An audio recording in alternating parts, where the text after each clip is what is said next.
করছি এই বরেণ্য আয়োজনে অংশগ্রহণে তৌফিক দান করেছেন বলি আলহামদুলিল্লাহ, এবং রাসূলুল্লাহ সাল্লাল্লাহু আলাইহি ওয়াসাল্লামের উপর দরুদ এবং সালাম বর্ষিত হোক। আল্লাহুম্মা সাল্লি ওয়া সাল্লিম আলা নাবিয়িকা মুহাম্মদ, আল্লাহুম্মা সাল্লি আলাইহি, আল্লাহুম্মা বারিক আলাইহি। আল্লাহ সুবহানাহু ওয়া তাআলা তিনি আমাদের জন্য জ্ঞান অর্জনকে ফরজ করে দিয়েছেন। আমাদের মর্যাদা জ্ঞান অর্জনের সাথেই এবং মধ্যেই নিহিত। কোরআনে আল্লাহ সুবহানাহু ওয়া তাআলা সূরাতুল বাকারার যদি আপনি দ্য স্ট্রাকচার অফ সূরাতুল বাকারা যদি দেখেন, তাহলে দেখবেন সূরাতুল বাকারাতে আল্লাহ সুবহানাহু ওয়া তাআলা মানব জাতির ইতিহাস এর গল্প বলেই সূরাটি শুরু করেছেন। সূরার মূল আলোচনা শুরু হয়েছে মানব জাতির ইতিহাস এবং গল্প বলে। সে গল্পের ইতিহাস কি? আল্লাহ সুবহানাহু ওয়া তাআলা আদমকে সৃষ্টি করলেন। ওই যখন আল্লাহ তাআলা বললেন ক্বাল রাব্বুকা লিল মালাইকাতি ইন্নী জাইলুন ফিল আরদি খলিফা, তিনি কি বলার পর এরপর এটা একটা নলেজ বেসড কমিউনিটি বা একটা নলেজ বেসড ক্রিয়েশন। আল্লাহ সুবহানাহু ওয়া তাআলা ফেরেশতারা যদি জানতে চাইলেন যে আতাজালু ফিহা মান ইউফসিদু ফিহা ওয়া ইয়াসফিকুদ দিমা, তিনি বলেন ইন্নী আ'লামু মা লা তা'লামুন ওয়া আল্লামা আদামা আল আসমা'a কুল্লাহা। The journey of knowledge has started with the creation of Adam alayhis salam. আদম আলাইহিস সালামের সৃষ্টির সাথে জ্ঞানের যাত্রা শুরু হলো, চলতেই থাকলো এই যাত্রা। কোন এক সময় সেই যাত্রাটি স্তমিত হয়ে পড়েছে এবং সেটি স্থিমিত হয়ে যাওয়ার আলোচনা আল্লাহ সুবহানাহু ওয়া তাআলা করেছেন। এটি মূসা আলাইহিস সালাতু ওয়াস সালাম এবং তার পরবর্তী প্রজন্মের আলোচনা করতে গিয়ে সেখানে আপনি দেখবেন যে বনী ইসরাইলের সংক্রান্ত আলোচনা সূরাতুল বাকারায় আদম আলাইহিস সালামের আলোচনা পরপরই বনী ইসরাইলের আলোচনা এসেছে এবং লম্বা আলোচনা বিস্তৃত জায়গা জুড়ে। এবং এখানে বনী ইসরাইলের নলেজের কথা জানানো হয়েছে। আল্লাহ তাআলা তাদেরকে তাওরাত প্রদান করেছেন। আর মূসা আলাইহিস সালাতু ওয়াস সালাম তো জ্ঞান কেবল বিতরণই করেননি, তিনি আবার জ্ঞান অর্জনও করেছেন। অতএব একাধারে শিক্ষক এবং একাধারে ছাত্রের গল্প এখানে আছে। কিন্তু এই নলেজ থেকে বিচ্যুত হয়ে পড়েছিল বনী ইসরাইল। অতঃপর আবার মানব জাতিকে back on the right track নিয়ে আসার জন্য আল্লাহ সুবহানাহু ওয়া তাআলা আরেকজনের কথা বললেন, তিনি হচ্ছেন ইব্রাহিম আলাইহিস সালাতু ওয়াস সালাম, এবং সেখানে নলেজের কথা আল্লাহ সুবহানাহু ওয়া তাআলা জানিয়ে দিলেন। এরপর আল্লাহ সুবহানাহু ওয়া তাআলা আরেকটি জাতি তৈরি করলেন। আদম আলাইহিস সালামের পরে একটা জাতি ডেভিয়েটেড হয়ে গিয়েছে, আবার মানুষকে জ্ঞানের পথে নিয়ে আসার জন্য আল্লাহ তাআলা আবার পাঠালেন ইব্রাহিম আলাইহিস সালামকে। ইব্রাহিম আলাইহিস সালাম আসার পর ইব্রাহিমের তার দুটো শাখা ছিল, ইব্রাহিমের ডান এবং বামে। একদিকে তার এক সন্তান ইসহাককে জুড়ে একটি শাখা আর ইসমাইলকে জুড়ে আরেকটি শাখা। ইসহাকের শাখাটি যখন জ্ঞান থেকে বিচ্যুত হয়ে গিয়েছে তখন ইসমাইলি শাখাকে আল্লাহ সুবহানাহু ওয়া তাআলা জ্ঞানের দায়িত্ব প্রদান করলেন, যারা আপনারা। এবং সেই আলোচনা পরবর্তীতে সূরাতুল বাকারার লাস্টের সকল আলোচনা কেবল এদেরকে নিয়ে কেন্দ্রীভূত। অতএব একদিকে মানব জাতির সৃষ্টির ইতিহাস এবং তাদের জ্ঞানের জার্নির কথা বলা হয়েছে, মধ্যখানে they were deviated from the knowledge gifted to them by Allah subhanahu wa ta'ala. Then Allah subhanahu wa ta'ala sent the father of the Muslim community, Ibrahim alayhis salam. তিনি আবার reoriented the people to the knowledge of the world of knowledge. এবং সেই চর্চার উপরে আমরা আছি বলে আমরা দাবি করছি, কিন্তু সেখানেও কিছু ডেভিয়েশন ঘটাচ্ছে, যে ডেভিয়েশনের বিষয়ে আমরা হয়তো আজকে কিছু কথা বলার চেষ্টা করব। আমার প্রিয় বন্ধুরা, আপনি যেখানে আছেন, এটা বাংলাদেশে হাজার হাজার ওয়ার্ল্ড ক্লাস ইসলামিক স্কলার অথবা আলেম তৈরির প্ল্যাটফর্ম এটি, যেখান থেকে তৈরি হয়েছে। অতএব সেই ধারাবাহিকতায় সেই ঐতিহ্যে আপনারা আছেন, ঐতিহ্য থেকে আপনারা বের হয়ে যাননি, ছিটকে যাননি। কিন্তু এই ঐতিহ্যে থাকতে হলে আপনাদেরকে করতে হবে কি, সেই বিষয়ে আমি ঠিক আপনাদের কয়েকটি বিষয় কেবল আপনাদের দৃষ্টি আকর্ষণ করবো। আপনারা তো আলোচনা যেটি আমরা শুরু করেছি সূরাতুল কাহফ দিয়ে, সূরাতুল কাহফে আল্লাহ সুবহানাহু ওয়া তাআলা একটা নলেজের জার্নির কথা আল্লাহ সুবহানাহু ওয়া তাআলা বলেছেন। জ্ঞান অর্জনের জন্য সবচেয়ে গুরুত্বপূর্ণ যে বিষয়টি জরুরি বা যে বিষয়টি আমাদেরকে করতে হয় তা হলো মূসা আলাইহিস সালাতু ওয়াস সালামের সাথে সংঘটিত ঘটনার মধ্যে তার ইঙ্গিত রয়েছে। মূসা আলাইহিস সালাতু ওয়াস সালাম সহিহুল বুখারী হাদিস অনুসারে তাকে প্রশ্ন করা হলো, মান আ'লামুন নাস, who is the most knowledgeable man in our time, আমাদের সময় সবচেয়ে জ্ঞানী কে? an obvious answer came out of his mouth. তিনি তো ঠিকই উত্তর দিয়েছেন, তা হলো আনা। কারণ নবী হওয়ার কারণে তিনি সবচেয়ে বেশি জ্ঞানী হবেন, লোকেরা তার কাছে ছুটে যাবে, তার জ্ঞান অনেক চেয়ে কম হলে তো আর তিনি নবী হতে পারবেন না। অতএব তিনি বললেন আমি, কিন্তু এই উত্তরটি আল্লাহ সুবহানাহু ওয়া তাআলা পছন্দ করলেন না, কারণ জ্ঞান is to be refer to Allah. ইন্নাল ইলমা বিয়াদিল্লাহ, আল্লাহ সুবহানাহু ওয়া তাআলার হাতে হচ্ছে জ্ঞান। অতএব জ্ঞানটাকে আল্লাহর কাছে রেফার করার কথা ছিল। যেমন আল্লাহ সুবহানাহু ওয়া তাআলা কোরআনেও সেই কথা বলেছেন যে জ্ঞান হচ্ছেন মহান আল্লাহ সুবহানাহু ওয়া তাআলার কাছে, তিনি সেটি বিতরণ করে থাকেন। তো ফলে তিনি যখন জ্ঞানটাকে আল্লাহর প্রতি রেফার করলেন না, তো আল্লাহ সুবহানাহু ওয়া তাআলা তাকে বললেন যে আপনাকে জ্ঞান অর্জন করতে হবে, যেতে হবে। এবং তিনি তার সাথীকে লিফাতাহু, ওয়াইদ ক্বালা মূসা লিফাতাহু লা আবরাহু, আপনারা নিশ্চয়ই আরবি ভাষা জানেন, আপনি জানেন মা বারিহা, মা ফাতিয়া, মা দামা, লাইসা, মা দামা, এই যে কতগুলো আছে এগুলো সবকিছু অব্যাহত বোঝায়। লান আবরাহা মানে I will never cease to travel, আমি এই যে যাত্রা শুরু করলাম আমি এটা বন্ধ করব না, এটা মানে হচ্ছে লা আবরাহু, লা আযালু, এরকম লা আবরাহু, I will never cease, I will continue to do, আমি করতেই থাকবো, হাত্তা আবলুগা মাজমাআল বাহরাইনি, আনটিল আই রিচ মাজমাউল বাহরাইন, দুই সমুদ্রের সংযোগ স্থল। দুই সমুদ্রের সংযোগ স্থলের দুটো ব্যাখ্যা আছে। এর একটি ব্যাখ্যা হলো যে সেখানে সত্যিকার অর্থেই কনফ্লুয়েন্স অফ টু ওশনস, অর্থাৎ দুটো সমুদ্র এখানে একত্রিত হয়েছে, এটি একটি অর্থ হতে পারে। আরেকটা ইন্টারনাল অর স্পিরিচুয়াল একটা মিনিং আছে, that is the confluence of divine and material knowledge বা religious knowledge and spirit and worldly knowledge যদি বলা হয়, যে দুটো জ্ঞান, একটা হচ্ছে এমনি সাধারণ জ্ঞান, আর হচ্ছে যে একবার ডিপার বা স্পিরিচুয়াল নলেজ, এই দুই জ্ঞানের সংযোগস্থল ছিল সেটি।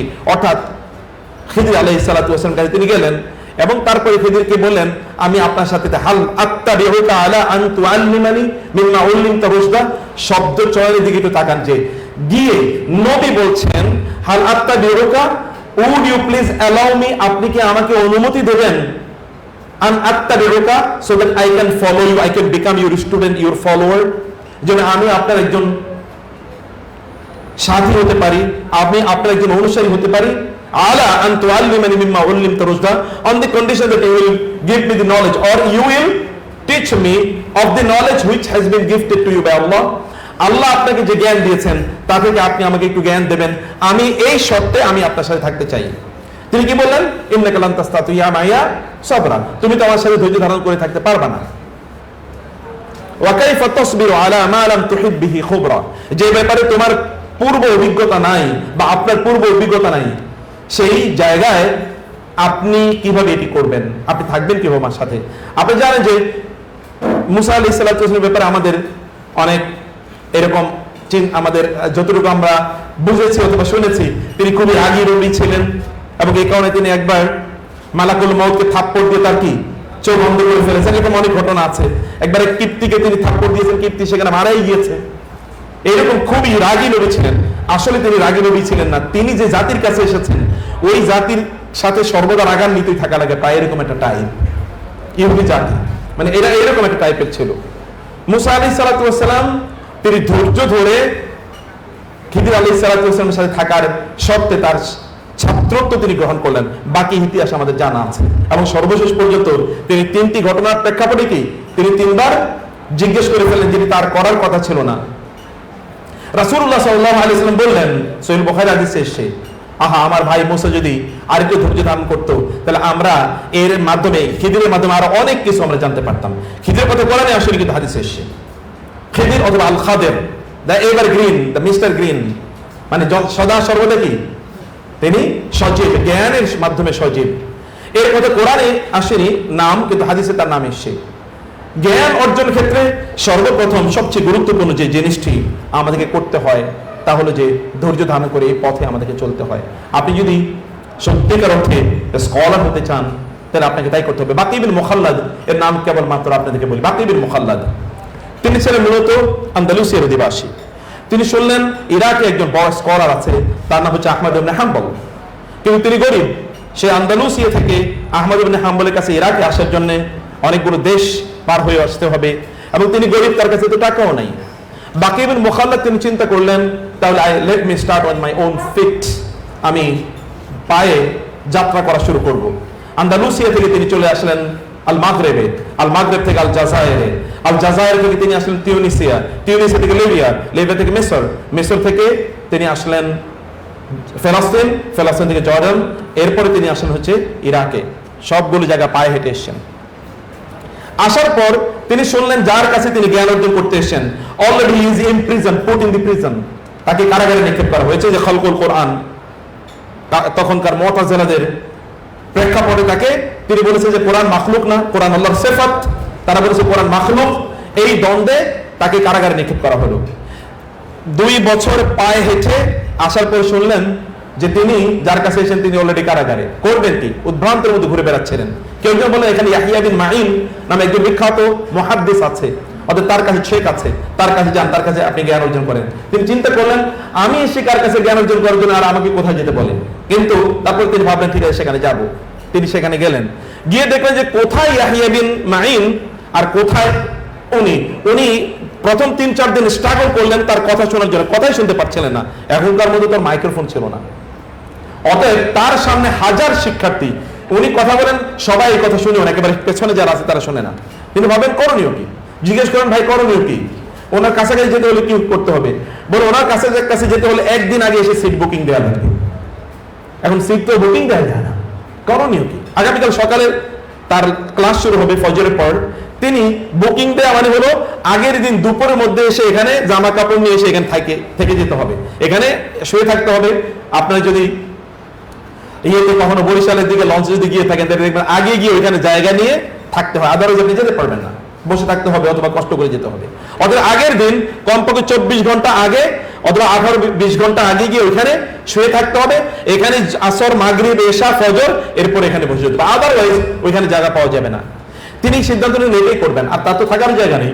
অতএব তিনি এখানেই থাকলেন, এখানেই তিনি খাওয়া দাওয়া, ঘুমানো সবকিছু এখানেই তিনি করছেন, এখানেই তিনি জ্ঞান অর্জন করলেন। জ্ঞান অর্জন তার ইয়াহিয়া বিন মাঈনের কাছে তার পড়াশোনা চলছে। একদিন ইয়াহিয়া বিন মাঈনকে তিনি বললেন যে শেখ আমি তো এসে এই উদ্দেশ্যে, এখন আমার করণীয় কি? বলে তুমি তো সেখানে যেতে পারবে না, তো তুমি ঠিক আছে এখানে তুমি হাদিস শেখো। ইয়াহিয়া বিন মাঈন তিনি হাদিসের নাক্ত করতেন, অমুকে এইরকম অনেকে অথবা ওয়াহামুন, এরকম বিভিন্ন ভাবে তিনি বলছেন যে এই আসলে ধারণা থেকে কথা বলতো, সে হাদিস বানাতো, আর ও ছিল মিথ্যাবাদী, তিনি হচ্ছেন সত্যবাদী, এরকম তিনি বলতেন। এগুলো তিনি শুনতেন এবং তার হাদিস সম্পর্কে তার একটা গভীর জ্ঞান তার অর্জন হয়ে গেল। এর মধ্যে তিনি শুনলেন যে Ahmad ibn Hanbal has been released, কিন্তু he was put on house arrest, তাকে রিলিজ করা হয়েছে, কেউ তাকে ঘর থেকে বের হতে দেওয়া হয় না এবং কেউ তার কাছে যেতেও পারেন না। তিনি চিন্তা করেন করণীয় কি, বুদ্ধি বের করলেন যে ফকিরের বেশে সেখানে যাবেন, দারওয়ান সেখানে সরকার নিয়োগকৃত, সেখানে বাহিনী আছে, বাহিনীদেরকে গিয়ে বললেন যে আমি ওনার কাছে একটু ভিক্ষা করতে যাব। আচ্ছা ঠিক আছে, এবং ভিক্ষার মতো পোশাক পরে তিনি গেলেন। ভিক্ষা করতে গিয়ে তিনি আহমদ ইবনে হাম্বলের দরজা টোকা দিলেন। আহমদ ইবনে হাম্বল বের হলেন, কে? আমি ভিক্ষা করতে এসেছি। আচ্ছা আসো, ভিতর আসো। কি চাই? আমার বাসায় তো খুব বেশি কিছু নাই, তোমাকে আর বললো না শেখ আমি আসলে জ্ঞান ভিক্ষা করতে এসেছি। বলে বলো কি, আসলে কিভাবে? বলে আমি ওদেরকে বলছি ভিক্ষা করতে এসেছি, আমি তো আসলে ভিক্ষা করতে এসেছি। এবং এটাকে এই কারণে বলা হয় মাসআলা, ইয়াস্তাফতুনাকা কুলিল্লাহু ইউফতিকুম ফিল কালালা ওয়া ইয়াসআলুনাকা, বারবার কোরআন বলছে ইয়াসআলুনাকা, ইয়াসআলুনাকা থেকে মাসআলা, ইয়াসআলু সুয়াল মানে হচ্ছে ভিক্ষা করা, সুয়াল মানে কি? ওয়া আম্মাস সাইলা ফালা তানহার, সাইল মানে ভিক্ষুক, অতএব মাসআলা মানে হচ্ছে জ্ঞান ভিক্ষা করা। অতএব জ্ঞান তিনি ভিক্ষা করতে এসেছেন, ইট ওয়াজ অ্যাবসলিউটলি রাইট, আমি তো ভিক্ষা করতে এসেছি, তাহলে ঠিক আছে তুমি আমার কাছে জ্ঞান অর্জন করো। এবং প্রতিদিন তাকে তিনি একটা করে হাদিস শোনাতেন। কয়টা করে হাদিস শোনাতেন প্রতিদিন? মুসনাদে আহমদে হাদিস আছে প্রায় 30,000। তাহলে কতদিন লেগেছে হাদিসগুলো শোনার জন্য? এর মধ্যে সবসময় তিনি যে বন্দী ছিলেন তা কিন্তু না, তিনি এরপরে রিলিজ হয়ে গেছেন, তার চেয়ে বেশি শুনেছেন কোন এক সময়। 30,000 হাদিস তিনি এখান থেকে শুনেছেন। বাকি বিন মুখাল্লাদ হাদিস তার শেষ পড়াশোনা, তার শেষ, তিনি এবার চলে গেলেন আন্দালুসিয়াতে ফিরে। এবং আন্দালুসিয়া যে জ্ঞানের, আপনি জানেন আন্দালুসিয়া কর্ডোবা, যেমন আপনারা কুরতুবির নাম শুনেছেন, বিখ্যাত তাফসীর কুরতুবি, এরকম কুরতুবি অথবা এরকম বড় আর অসংখ্য বড় বড় স্কলার, তাদের কিন্তু জন্ম হয়েছে কোথায়? এই আন্দালুসিয়াতে। এই আন্দালুসিয়া তাদের জন্ম হয়েছে।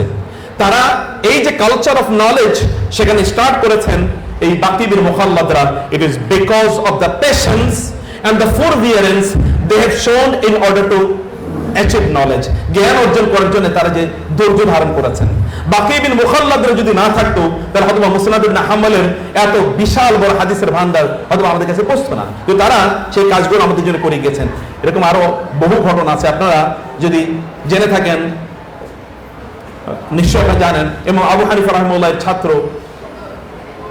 আবু ইউসুফ রাহিমাহুল্লাহ অথবা মোহাম্মদ বিন হাসান আল শায়বানী রাহিমাহুল্লাহ, এদের কথা যদি চিন্তা করেন, তাদের জ্ঞান অর্জনের ক্ষেত্রে তাদের যে পরিমাণ ধৈর্য ছিল, এই ধৈর্য তাদেরকে এই জায়গায় নিয়ে এসে পৌঁছেছে। কিন্তু জ্ঞান অর্জনের জন্য আমাদের ধৈর্যের লেভেলটা কতটুকু চিন্তা করেন।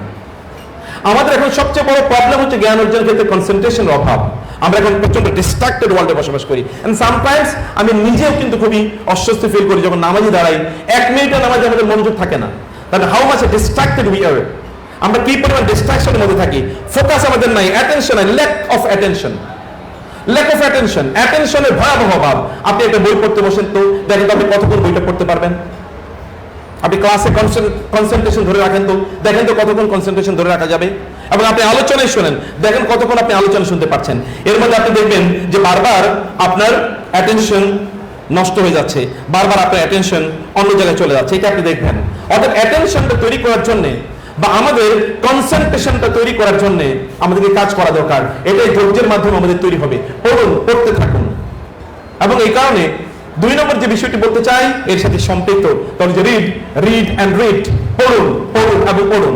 যেটা আমাদের ডক্টর মাদানী, রফিকুল ইসলাম মাদানী হাফিজাহুল্লাহ বলে গিয়েছেন, কোরআনের প্রথম নাজিলকৃত 5টি আয়াত, এই 5টি আয়াত আল্লাহ সুবহানাহু ওয়া তাআলা কেবল পড়ার কথা বলেছেন, ইকরা ইকরা ইকরা। আপনি একবার চিন্তা করে দেখুন তো, আরবের অন্ধকারাচ্ছন্ন একটি সমাজে, এমনকি তৎকালীন আরবের সমাজের, তৎকালীন গোটা আরবে কতজন লোক জ্ঞানী ছিল বা পড়তে জানতো, এইরকম বৈদেশিক বালাজুরি তিনি বলেছেন তার বিখ্যাত তার এর ইতিহাসের গ্রন্থে তিনি বলেছেন তৎকালীন আরব সমাজে কেবলমাত্র 17 জন লোক লিখতে এবং পড়তে জানতো। only 17 people were able to read and write। যখন মুহাম্মদ রাসূলুল্লাহ সাল্লাল্লাহু আলাইহি ওয়াসাল্লাম আসেন, সেই সময় সর্বপ্রথম শব্দ হওয়া কথা ইকরা, নট সাল্লি, নট সাম, নট জাহিদ, জিহাদ করো, রোজা রাখো অথবা নামাজ আদায় করো অথবা আতি যাকাত, যাকাত প্রদান করো অথবা হাজ্জি, তুমি হাজ করো, এরকম কোন বক্তব্য সেখানে আসেনি। কি এসে ইকরা, পড়ো, পড়ো এবং একবার না, ইকরা ইকরা এবং ইকরা, তুমি পড়ো, আপনি পড়ুন, আপনি পড়ুন। এই পড়ার কথা কেন বলা হয়েছে? পড়া আসলে কি? এই কারণে আমরা বলছি রিড, রিড এন্ড রিড। আপনি পড়ুন, পড়ুন এবং আপনি পড়ুন। আপনাকে পড়তেই হবে যদি আপনি আপনার ডেস্টিনেশনে যদি আপনি পৌঁছতে চান। রাসূলুল্লাহ সাল্লাল্লাহু আলাইহি ওয়াসাল্লামের ভাইব্রেশনের দিকে একবার আপনি তাকান যে তিনি কেমন ভাইব্রেশন সমাজে তৈরি করেছেন। এবং এখানে বালাজুরি তিনি তার আলোচনায় কন্টিনিউ তিনি করলেন, তিনি বলেন when the Quran was revealed upon the Prophet sallallahu alaihi wasallam, only 17 people in Arabia, in the whole Arabia, in the Arabian Peninsula were able to read and write. But when he departed this world, যখন রাসূল সাল্লাল্লাহু আলাইহি ওয়াসাল্লাম ইন্তেকাল করেন, তখন প্রায় 1.5 লক্ষ লোক পড়তে এবং লিখতে জানেন। কত বছর ব্যবধানে? only 23 years। এবং 23 ইয়ার্সে যে তিনি মানুষকে সব একেবারে ওপেনলি বলতে পেরেছেন তা কিন্তু না। 23 বছর তিনি সব ওপেন বলতে পারেন নাই, বরং 13 বছর তো under huge suppression and restriction he was in Mecca। মক্কায় তিনি এত লম্বা সময় তিনি কথা বলতে পারতেন না, তার লোকজনের উপর পারসিকিউশন, টর্চার করা হতো, তাদেরকে অন্য জায়গায় তিনি পাঠিয়ে দিয়েছেন। কমপক্ষে 3টা এক্সপ্লোর তিনি করেছেন। আবিসিনিয়াতে 2 বার, সর্বশেষ মদিনাতে তিনি তাদেরকে পাঠালেন বাঁচানোর জন্য, রক্ষা করার জন্য, কারণ এদেরকে রক্ষা করা যাচ্ছে না, এরা এত পরিমাণ নির্যাতন এবং নিপীড়নের শিকার হচ্ছে। কিন্তু যখন তিনি মারা যান তখন তার সাথে তো মক্কা হজে করতে গিয়েছে প্রায় 1,30,000, আর বাকি অন্যান্যরা ছিলেন। এরকম huge number of people are able to read and write. এবং বদরের যুদ্ধের পর আমরা জানি যাদেরকে যুদ্ধবন্দী হিসেবে রাসূল সাল্লাল্লাহু আলাইহি ওয়াসাল্লাম পেয়েছিলেন, রাসূল সাল্লাল্লাহু আলাইহি ওয়াসাল্লাম তাদেরকে চুপ মুক্ত করে দেবেন। এর মধ্যে 4টা কন্ডিশনের মধ্যে একটা কন্ডিশন ছিল, if every one of them who are able to read and write, if they teach 10 young Muslim children reading and writing, then they will be released. যে এদের মধ্যে যাদেরকে বন্দী করে রাখা হয়েছে, এরা কেউ যদি যারা লিখতে পড়তে জানে, প্রত্যেকে যদি 10জন মুসলিম বালককে, বালিকাকে, বালককে মানে মুসলিম শিশুকে যদি লিখতে এবং পড়তে শেখান, তাহলে তাকে এটাই তার জন্য র্যানসাম, অর্থাৎ তার জন্য মুক্তিপণ হিসেবে গ্রহণ করা হবে এবং তাদেরকে মুক্তি করে দেওয়া হলো। নলেজ এর প্রতি আল্লাহ রাসূল সাল্লাল্লাহু আলাইহি ওয়াসাল্লাম যে কথা বলেছেন, তিনি নলেজকে যেমনিভাবে অবারিত, উন্মুক্ত করে দিয়েছেন, এটা আমরা এই সময়ে সেটাকে উন্মুক্ত দেখতে পাই না। Even it is said that knowledge is the luxury, yes, elite of the এই যে luxurious commodity of the elite, মানে একদল লোকের কেবলমাত্র জ্ঞান অর্জন করাটা কেবলমাত্র একদল লোকের এটা তাদের অধিকার ছিল, অন্য সকল লোকেরা জ্ঞান অর্জন করতে পারতো না। এমনকি আমরা যে আমাদের ইন্ডিয়ান সাবকন্টিনেন্টে আমরা যে তথাকথিত আপনার সনাতনী, আসলে তো আমরা সনাতনী বলে স্বীকার করি না, মানে তথাকথিত সনাতনী বলতে যাদের কথা বলা হয় তাদের ধর্মগ্রন্থের কালেও দেখবেন যে সেখানে বলা হচ্ছে সকলে জ্ঞান অর্জন করতে পারবে না। এমনকি যারা আনটাচেবল শূদ্র যারা, তারা যদি কোনোদিন বলে যে আমি তোমার চেয়ে, তার উপর ক্লাসের কোনো হিন্দুকে যদি বলে যে তোমার চেয়ে আমি বেশি জানি, তাহলে তার চোখ তুলে ফেলতে হবে, তার হাত ভেঙে দিতে হবে, অথবা তার ব্রেন ড্যামেজ করে দিতে হবে। অতএব এটি এমন একটা অবস্থা ছিল, কিন্তু রাসূল সাল্লাল্লাহু আলাইহি ওয়াসাল্লাম মেড ইট কম্পালসরি আপন এভরিওয়ান, তালাবুল ইলমি ফারিদাতুন আলা কুল্লি মুসলিম। এর মাধ্যমে রাসূল সাল্লাল্লাহু আলাইহি ওয়াসাল্লাম সবার উপর জ্ঞান অর্জনকে রাসূল সাল্লাল্লাহু আলাইহি ওয়াসাল্লাম ফরজ করে দিবেন।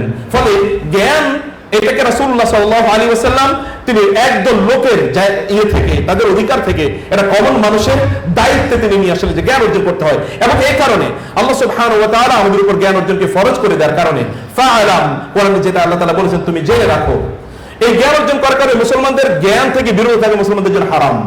মুসলমানদের জ্ঞান অর্জন করা ফরজ, মানে মূর্খতাকে মুসলমানদের জন্য কোন অবস্থা জায়েজ নেই। অতএব নলেজ ইজ ইউর প্রেরোগেটিভ, ইংরেজিতে বলে প্রেরোগেটিভ মানে হচ্ছে আপনার বাপ দাদার অধিকার।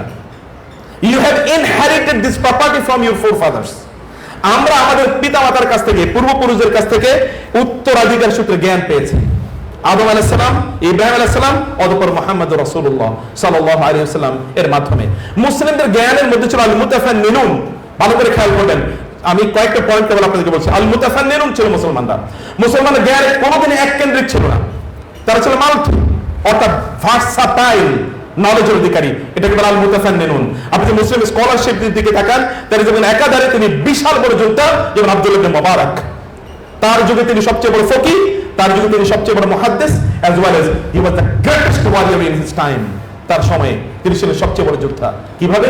যুদ্ধের ময়দানে জানা গেল যে একজন ব্যক্তি তিনি তার মুখটাকে ঢেকে, কালো কাপড় দিয়ে মুখ ঢেকে এসে তিনি যুদ্ধে অংশগ্রহণ করেন, এবং যেই দিকে তিনি যান ওই দিকে শত্রুদের বুহ মানে আপনার ছেদ করে তিনি সেদিকে একেবারে ধসিয়ে দেন। তারপর তিনি ফিরে আসেন, চলে যান, তাকে আর কেউ খুঁজে পায় না। আমিরুল মুমিনিন ফিল জিহাদ ফিল মাআরিক, অর্থাৎ ব্যাটলফিল্ডে the leader of the Muslim community in the battlefield, যুদ্ধের ময়দানে যিনি আমির, সেনাপতি, তাকে বলা হলো যে এই রকম একজন ব্যক্তির কারণে আমরা যুদ্ধের ময়দানে অনেক ভালো অবস্থায় আছি। তিনি কে? বলে আমরা কেউ তাকে চিনি না। চিনো না মানে? ওরা চিনি না, তিনি এরকম মুখ থেকে আসেন। তিনি সেনাপতি ঘোষণা দিয়ে দিলেন আগামীকাল রাতে, আজকে রাতে, গভীর রাতে আমার সাথে, অথবা রাতে আমার সাথে উনি সাক্ষাৎ করবেন যিনি এরকম যুদ্ধ করেন কিন্তু কালো কাপড় মুখে দিয়ে। গভীর রাতে তার ঘরে, তার তাঁবুতে প্রবেশ করলেন একজন লোক, এগেইন ওরকম কালো কাপড় মুখে দিয়ে। আপনি কে? আমি সেই যুদ্ধে যার কথা আপনি বলেছেন। আপনি কে? মুখটা তিনি খুললেন, খোলার পরে আব্দুল্লাহ ইবনে মুবারক, আপনি শেখ? আপনি? বলে হ্যাঁ আমি। দিনের বেলা তারা জ্ঞান অর্জন, কানু ইয়াতাফাক্কাদুনা, কানু ইয়াতাদাব্বারুনা আল কুরআন ফিল লাইল ওয়া ইয়াতাফাক্কাদুনাহু ফিন নাহার, কানু ইয়াতাদাব্বারুনা আল কুরআন ফিল লাইল ওয়া ইয়াতাদাব্বারুনাহু ফিন নাহার। অর্থাৎ রাতের বেলা তারা কোরআন নিয়ে গভীরভাবে স্টাডি করতেন, আর দিনের বেলায় কোরআনকে তারা অ্যাপ্লিকেশন করতেন তাদের জীবনে। এইরকম ভাবে তারা তাদের সময়গুলো কাটিয়েছেন। আল মুতাফান্নিনুন, আপনি যদি ইমাম বুখারী রাহিমাহুল্লাহর কথা বলেন তাহলে দেখবেন যে কত দিকে এক্সপার্ট। কেবলমাত্র আপনি তার মুহাদ্দিস হিসেবে জানেন, কিন্তু তার আসলে সহিহুল বুখারীর আসলে একটা ফিকর গ্রন্থের মতোই, কারণ প্রত্যেকটা হাদিস থেকে তিনি কি করেছেন? বাবই বের করেছেন, মাসালা। শুধুমাত্র বাবগুলো পড়লে একজন ব্যক্তি মোটামুটি ফকিহ হয়ে যাওয়ার মতো অবস্থা। আর অন্যান্য স্কলারদের কথা যদি বলি, যেমন ইবনে খালদুনের কথা বলেন, একাধারে মুহাদ্দিস, মুফাসসির, এবং কি আবার যদি আপনি বলেন মুআররিখ, আবার তিনি যদি বলেন সোশিওলজিস্ট, সব কিছু তাদের মধ্যে আছে। ইবনে সিনার কথা যদি বলেন, আপনি তিনি তো ছোটবেলায়, তার বয়স যখন 8 তখন তিনি কোরআন হাফেজ হন। তার বয়স যখন 8 তখন তিনি কোরআন হাফেজ হন। ইবনে খালদুনের বয়স প্রায় এরকম 8 বা 9 তখন তারা কোরআন হাফেজ হয়েছেন। কিন্তু এমন কোনো দিক নাই যে এই দিকে তারা জ্ঞান অর্জন করেননি। অর্থাৎ আমরা কেবল এক কেন্দ্রিক নই, আপনাকে মাল্টি, কারণ আল্লাহ সুবহানাহু ওয়া তাআলা যেখানে কোরআনে প্রায় 5 শতাধিকের উপরেও, আর কেউ কেউ বলেছেন প্রায় 2000 উপরে আল্লাহ সুবহানাহু ওয়া তাআলা তিনি আয়াত নাযিল করেন, যেগুলো কেবলমাত্র সায়েন্টিফিক নলেজ কেন্দ্রিক বা জ্ঞানের ধর্মীয় যে শাখা আছে তার বাইরে। কোরআনের আয়াতগুলো বারবার আপনাকে আফালা ইয়াতাদাব্বারুন, আফালা ইয়াতাফাক্কারুন, আফালা ইয়াতাফকাহুন, তারা কি বুঝে না? আফালা তাআকিলুন, এই সবগুলো আত-তাফাক্কুহ, আত-তাদাব্বুর এবং আত-তাযাক্কুর, এই যে শব্দগুলো যেগুলো আপনি দেখবেন কোরআনে, কেবল আপনাকে চিন্তার কথা বলা হচ্ছে। চিন্তা কি? চিন্তা কেবলমাত্র বই পড়ে যাওয়া নয়, বরং এই গভীরে বিটুইন দ্য লাইন্স বলা হয়, অর্থাৎ এই বইয়ের গভীরে কি লেখা আছে সেটা আপনাকে খুঁজে বের করার জন্য কোরআন আপনাকে বারবার বলছে। এবং এই কারণে আল্লাহ সুবহানাহু ওয়া তাআলা দুই ধরনের আয়াত নাযিল করেছেন, আল আয়াতুল কুরআনিয়া, আল আয়াতুল কাউনিয়া। অর্থাৎ আল্লাহ সুবহানাহু ওয়া তাআলা ভার্সেস অফ দ্য হোলি কোরআন, কোরআনের আয়াত এবং আল আয়াতুল কাউনিয়া, অর্থাৎ ইউনিভার্সাল ভার্সেস। অর্থাৎ এই গোটা পৃথিবীর দিকে তাকিয়েও আপনাকে জ্ঞান অর্জন করতে হয়। এক রাতে আয়েশা রাদিয়াল্লাহু তাআলা তিনি বলছেন, সহিহ বুখারী হাদিস, রাসূলুল্লাহ সাল্লাল্লাহু আলাইহি ওয়াসাল্লাম তিনি কাঁদলেন, কাঁদতে কাঁদতে তার চেহারা ভেসে গেল, তার দাড়ি ভেসে গেল এবং তার ফ্লোরটা পানিতে ভিজে গেল। এর মধ্যে আবার তিনি কিছুক্ষণ পর আবার কান্না শুরু করলেন, and the same situation happen. আবার তিনি কান্না শুরু করে, একই অবস্থা হলো। বেলাল রাদিয়াল্লাহু তাআলা আসলেন এবং বললেন, ইয়া রাসূলুল্লাহ, ফজরের সময় হয়ে গেছে। রাসূলুল্লাহ সাল্লাল্লাহু আলাইহি ওয়াসাল্লাম তিনি কাঁদতে কাঁদতে উঠলেন। বেলাল বললেন, ইয়া রাসূলুল্লাহ, আপনি কাঁদছেন? তিনি বললেন, বেলাল আমি কাঁদবো না কেন? আজকে রাতে আমার উপর কোরআনের এমন আয়াত নাযিল হলো, ওয়াইলুল লিমান ক্বারাআহা ওয়া লাম ইয়াতাফাক্কার ফিহা, যে এই কোরআনের আয়াতগুলো পড়েছে কিন্তু এগুলো নিয়ে গভীরভাবে ভাবেনি, তার জন্য ধ্বংস ছাড়া কিছুই নয়। তাকি ইন্না ফি খালকিস সামাওয়াতি ওয়াল আরদি ওয়া ইখতিলাফিল লাইলি ওয়ান নাহার লাআয়াতিল লিউলিল আলবাব আল্লাযীনা ইয়াযকুরুনা আল্লাহা কিয়ামান ওয়া কুউদান ওয়া আলা জুনুবিহিম again ওয়া ইয়াতাফাক্কারুনা ফি খালকিস সামাওয়াতি ওয়াল আরদ। এমনকি রব্বানা মা খালাকতা হাযা বাতিলান সুবহানাকা ফাকিনা আযাবান নার। দেখুন তো, শুরু হয়েছে ইন্না ফি খালকিস সামাওয়াতি ওয়াল আরদ, in the creation of the heavens and the earth, এবং শেষ হয়েছে ওয়া ইয়াতাফাক্কারুনা ফি খালকিস সামাওয়াতি ওয়াল আরদ, and they deeply think and contemplate about the creation of the heavens and the earth. তারা আসমান এবং জমিনের সৃষ্টি নিয়ে তারা গভীরভাবে চিন্তা করে এবং এই গভীর চিন্তা তাকে আল্লাহর প্রতি কৃতজ্ঞ বানায়। রাসূলুল্লাহ সাল্লাল্লাহু আলাইহি ওয়াসাল্লাম, আপনি কতবার আসমানের দিকে তাকিয়েছেন বলেন তো? রাসূলুল্লাহ সাল্লাল্লাহু আলাইহি ওয়াসাল্লাম যখন তিনি রাতের বেলা ঘুম থেকে জেগে উঠতেন এবং তিনি ঘুম থেকে জেগে উঠে তিনি বাইরে চলে যেতেন, তার জীবনীটা পড়বেন, দেখবেন কি বলা আছে। তিনি ঘুম থেকে জেগে উঠেই তিনি মাঝে মাঝে বাইরে যেতেন এবং আসমানের দিকে তাকিয়ে তিনি বলতেন, ইন্না ফি খালকিস সামাওয়াতি ওয়াল আরদি ওয়া ইখতিলাফিল লাইলি ওয়ান নাহার। তিনি এটি বলতেন। এইগুলোর দিকে তাকিয়ে রাসূলুল্লাহ সাল্লাল্লাহু আলাইহি ওয়াসাল্লাম বলতেন, সুবহানাকা ফাকিনা আযাবান নার। এই বিশাল বড় আয়াত মানে সৃষ্টির দিকে তাকিয়ে আপনি কবে বলেছেন ওয়াও? বলতে পারেন নাই, কারণ এটা আমরা দেখিনি। জিওগ্রাফি চ্যানেলে কখনো কখনো আল্লাহর মহাসৃষ্টি দেখে, অথবা সমুদ্রের নিচে যে সকল প্রাণীকুল আছে, অথবা সেখানে যে উদ্ভিদ আছে বা সেখানে যে আপনার সম্পদ আছে, এগুলোর দিকে তাকিয়ে কখনো কখনো আমরা হয়তো ওয়াও বলি। কিন্তু এই ওয়াও সত্যিকার অর্থে আপনি নিজেই তাকিয়ে অথবা নিজে আবিষ্কার করে কখনো দেখেছেন কিনা? সুবহানাকা কখন বলা হয় কোরআনে? দেখেন তো, প্রত্যেকটা জায়গায় সুবহানাকা, যেখানে আল্লাহ সুবহানাহু ওয়া তাআলা এর ব্যাপারে যতটুকু তাকে সম্মান দেওয়া দরকার ততটুকু যদি না দেওয়া হয় তাহলে এখানে সুবহানাকা আছে প্রত্যেকটা জায়গায়, অথবা সুবহানাহু ওয়া তাআলা আম্মা ইউশরিকুন। আল্লাহর পারফেকশনে কোথাও যদি একটু সামান্য কোনো ব্যত্যয় তৈরি হয় তাহলে সেখানে আমরা সুবহানাকা বলা হয় বলি। কেবল একটা জায়গায় সুবহান আছে, সুবহানাহু হাযা বুহতানুন আযীম, কেবল একটা জায়গায় আছে সুবহানাকা হাযা বুহতানুন আযীম, সূরাতুন নূরে। এখানে সুবহানাকা আছে কারণ আয়েশা রাদিয়াল্লাহু তাআলা আনহা তার সতীত্বের উপর নির্ভর করে নবী পরিবারের সতীত্ব, রাসূলুল্লাহ সাল্লাল্লাহু আলাইহি ওয়াসাল্লাম ইন্টিগ্রিটি, এবং তার উপর নির্ভর করে আল্লাহ সুবহানাহু ওয়া তাআলার সত্যবাদিতা। অতএব সেখানে আল্লাহর ইমপারফেকশনের একটা কোয়েশ্চন থাকার কারণে সুবহানাহু অথবা সুবহানাকা এর ব্যবহার সেখানে আছে। অতএব কোরআনে সুবহানাকা এর বিশ্লেষণ করে দেখেন তো, সুবহানাকা কেবল তার মুখ থেকে আসে। আপনি একটা তাসবিহ দিলে সুবহানাল্লাহ সুবহানাল্লাহ বললেই সুবহানাকা হয় না। এই সুবহানাকা it is to be based upon knowledge, deeper knowledge and contemplation. গভীর জ্ঞানের উপর ভিত্তি করে এই সুবহানাকা আপনাকে বলতে হয়। সেই কারণে আমরা যদি বলছি যে আপনাকে যা করতে হবে তা তবে যে আপনাকে পড়তে হবে, আপনাকে পড়তে হবে, read read and read and read and read. এর মধ্যে আরেকটি কাজ করা দরকার, তাহলে যে how do you spend or manage your time, আপনি আপনার সময়টাকে কিভাবে কাটান বলেন তো? How do you manage your time? Allah রাসূল সাল্লাল্লাহু আলাইহি ওয়াসাল্লামকে আল্লাহ তাআলা 24 ঘন্টা সময় দিয়েছেন, and he lived for 23 years only। তিনি 23 বছর বেঁচে ছিলেন। তিনিও 23 বছরে তার সময়টাকে তিনি ভাগ করেছেন, বিভাজন করেছেন, এবং তিনি যে কাজ করেছেন গোটা মানব জাতির জন্য। ওয়াহাব বিন মুনাব্বিহ রাহিমাহুল্লাহ, আল কাযী ইয়াদ রাহিমাহুল্লাহ, ওয়াহাব বিন মুনাব্বিহ রাহিমাহুল্লাহ, তিনি রাসূলুল্লাহ সাল্লাল্লাহু আলাইহি ওয়াসাল্লামকে আল্লাহ তাআলা যে নলেজ প্রদান করেছেন, মানবতার প্রতি তার যে কন্ট্রিবিউশন, এটা আলোচনা করতে গিয়ে তিনি বলেছেন এই গোটা পৃথিবীর সকল মানুষকে আল্লাহ তাআলা যে জ্ঞান দিয়েছেন এবং গোটা পৃথিবীর সকল মানুষ মিলে তারা যে কর্মযোগ্য সম্পাদন করেছে, কেবল মুহাম্মদুর রাসূলুল্লাহ সাল্লাল্লাহু আলাইহি ওয়াসাল্লাম যা কর্মযোগ্য সম্পাদন করেছেন অথবা যা নলেজ তিনি ডিসেমিনেট করেছেন, তার কম্পারিজনটা হচ্ছে এরকম একটা বিশাল বড় মরুভূমি।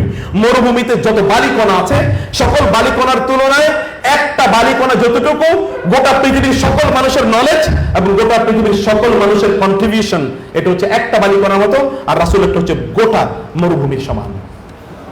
এটা ওয়াহাব বিন মুনাব্বিহ, কাযী ইয়াদ, এরকম তাবিঈরা এই কথা বলেছেন, এটা অন্য কেউ বলেনি। and the same is said repeatedly and acknowledged by the non-Muslim scholars। সারা পৃথিবীর সকল মানুষ এই একই কথা তারা বলে গিয়েছে। যখন রবীন্দ্রনাথ ঠাকুর যখন তিনি থেকে ফ্রান্স থেকে যখন তিনি ফিরে আসছিলেন, তাকে লোকেরা বলতেন he got Nobel prize, he is already declared as Nobel laureate. তাকে লোকেরা বললো, সাংবাদিকরা, যে আপনার মতো এরকম বিদ্বান ব্যক্তি যে ধর্মে এসেছে, যে ধর্মে জন্ম নিয়েছে, সেই ধর্মে ইন্ডিয়ান সাবকন্টিনেন্টের কনফাইন থেকে বের হচ্ছে না কেন, এই জায়গা থেকে বের হচ্ছে না কেন?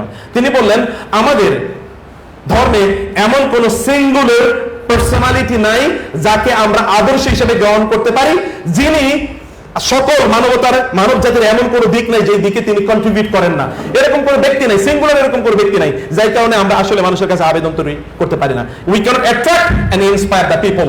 আমরা মানুষকে আমাদের ধর্মের প্রতি আহ্বান করতে পারি না, মানুষকে অনুপ্রাণিত করতে পারি না। বাট ইউ হ্যাভ মুহাম্মদ সাল্লাল্লাহু আলাইহি ওয়াসাল্লাম, লাকাদ কানা লাকুম ফি রাসূলিল্লাহি উসওয়াতুন হাসানাহ। তার জ্ঞান বিতরণের দিকটা দেখেন, জ্ঞানের প্রতি তার ইম্পর্টেন্সটা দেখেন। তাকে সরাসরি আল্লাহ শিখিয়েছেন, এই কারণে আপনি আপনার শিক্ষক খুঁজে পাবেন না, কিন্তু তার শিক্ষকের দিকে তাকান। আমাদের ওস্তাদ এখানে আছে। আমি বলবো যে শিক্ষক, আপনারও কোন এক সময় শিক্ষক হবেন। What will be the quality of the teachers? এর কথা আল্লাহ সুবহানাহু ওয়া তাআলা মুহাম্মদ রাসূলুল্লাহ সাল্লাল্লাহু আলাইহি ওয়াসাল্লামের শিক্ষককে তার কথা বলতে গিয়ে আল্লাহ তাআলা বলেছেন, আল্লামাহু শাদীদুল কুওয়া যু মিররাতিন ফাস্তাওয়া ওয়া হুয়া বিল উফুকিল আলা সুম্মা দানা ফাতাদাল্লা ফাকানা কাবাস কাউসাইন আও আদনা ফাওহা ইলা আবদিহি মা আওহা। দেখেন তো সূরাতুন নাজম আল্লাহ কি বলেছেন, আল্লামাহু শাদীদুল কুওয়া। তাকে শিখিয়েছেন কে? শাদীদুল কুওয়া। শাদীদ মানে কি? কঠোর। এবং আল কুওয়া শব্দটি কুওয়াতের বহুবচন, অর্থাৎ হি ওয়াজ the teacher of Muhammad sallallahu alaihi wasallam was multi-dimensional knowledgeable, বিভিন্ন ধরনের জ্ঞান তার মধ্যে ছিল। আল কুওয়া কেবলমাত্র শারীরিক শক্তি না, যে তাকে উনি আগিনী হাতিম, যে তিনি অনেকগুলো 600 ডানার তিনি মালিক ছিলেন, ব্যাপারটা কিন্তু এরকমই কেবলমাত্র এর মধ্যে সীমাবদ্ধ না। দেখেন আপনি অন্য জায়গায় আল্লাহ তাআলা বলেছেন, মুতাইন সামনা আমিন ওয়া মা সাহিবুকুম বিমাজনুন। মুতাইন মানে তিনি হচ্ছেন, হি ওয়াজ আপনার ফলোড বাই আপনার থাউজেন্ডস অথবা নিউমারাস নাম্বারস অফ অ্যাঞ্জেলস। যখন জিবরিল আলাইহিস সালাতু ওয়াস সালাম আল্লাহ তাআলার পক্ষ থেকে কোরআন নিয়ে রাসূলুল্লাহ সাল্লাল্লাহু আলাইহি ওয়াসাল্লামের কাছে আসতেন, তখন তার সাথে বিশাল এসকর্ট ছিল।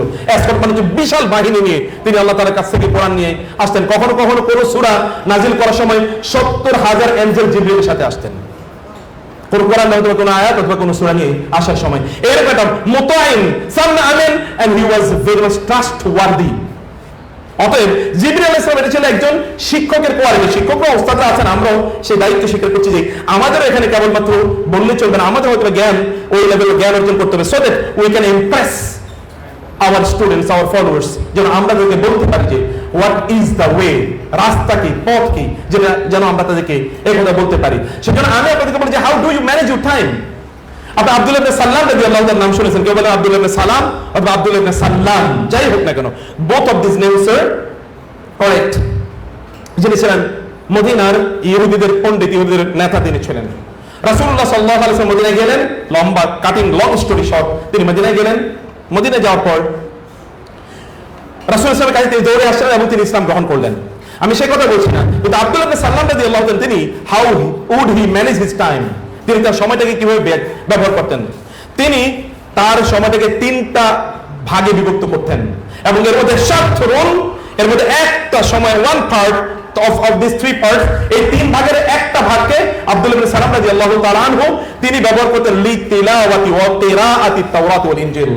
তাওরাত এবং ইনজিল এটা পাঠ করেন, মিনিং লিতাআল্লুম ওয়া তা'লিম, জ্ঞান অর্জন করা এবং জ্ঞান বিতরণ করা।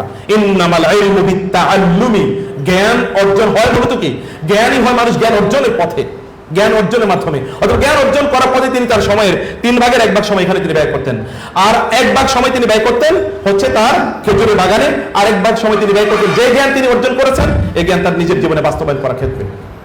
অতএব এখানে আপনাকে মনে রাখতে হবে যে আপনি যে জ্ঞান অর্জন করার পথে যাচ্ছেন সেখানে how do you manage your time, আপনি সময় কিভাবে আপনি ব্যবহার করেন। আল্লাহ সুবহানাহু ওয়া তাআলা 24 ঘন্টা সময় দিয়েছেন, নিশ্চয়ই 24 ঘন্টা আমাদের জীবনের জন্য যথেষ্ট, চেয়ে বেশি দরকার নাই।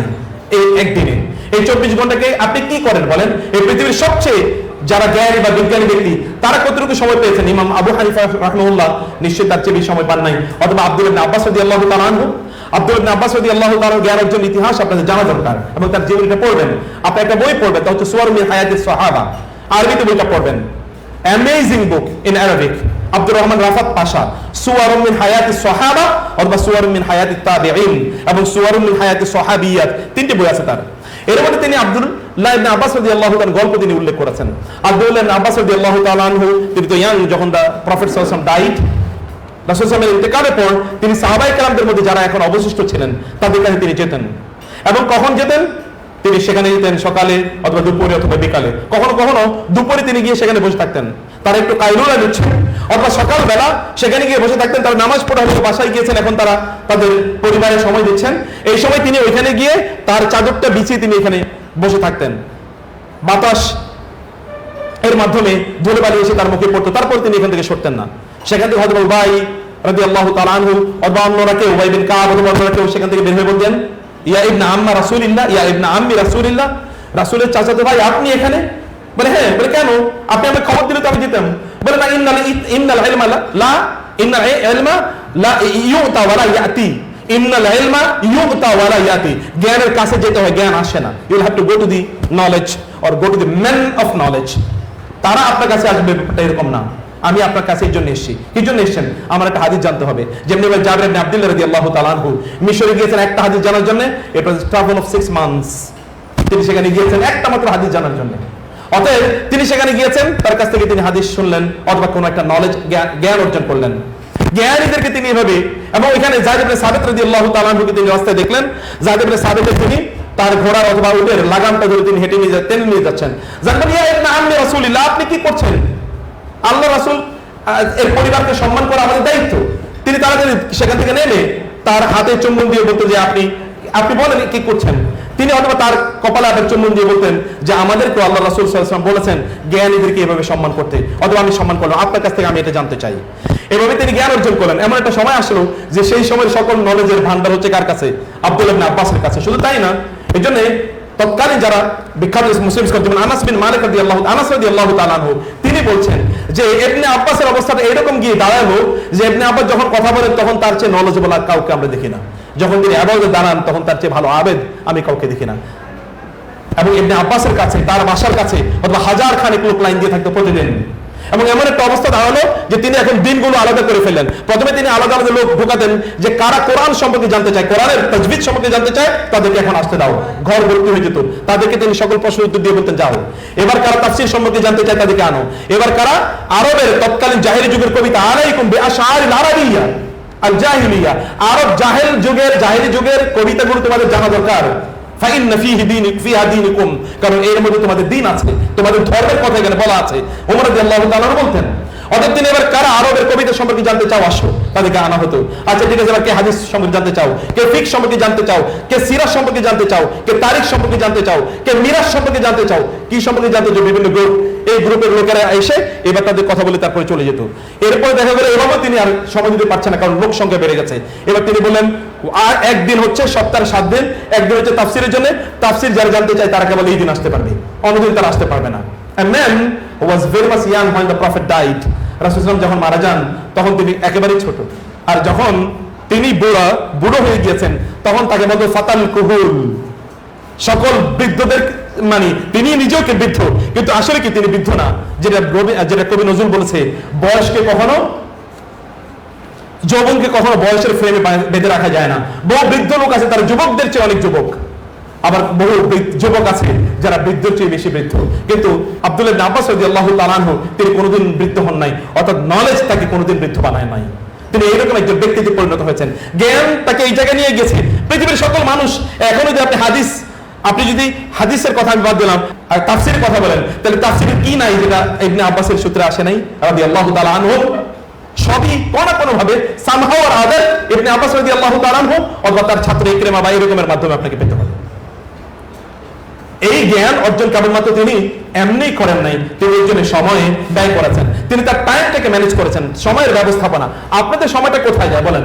আপনারা কতটুকু সময় দেন প্রতিদিন জ্ঞান অর্জন করার জন্য? And how do you spend your morning time? আপনার সকালটা আপনি কিভাবে কাটান বলেন তো?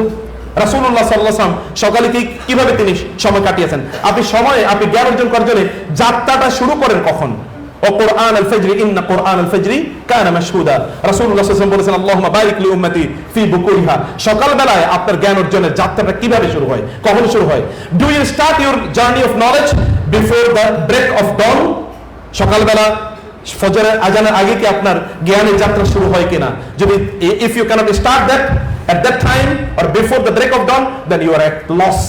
তাহলে আপনি বুঝতে হবে আপনি কিন্তু জায়গা মতো নাই। আপনার রাসূল কি করেছেন? ইয়া আইয়ুহাল মুযাম্মিল কুমিল লাইলা ইল্লা কালিলা নিসফাহু আও ইনকুস মিনহু কালিলা আও জিদ আলাইহি ওয়া রাত্তিল কুরআনা তারতিলা।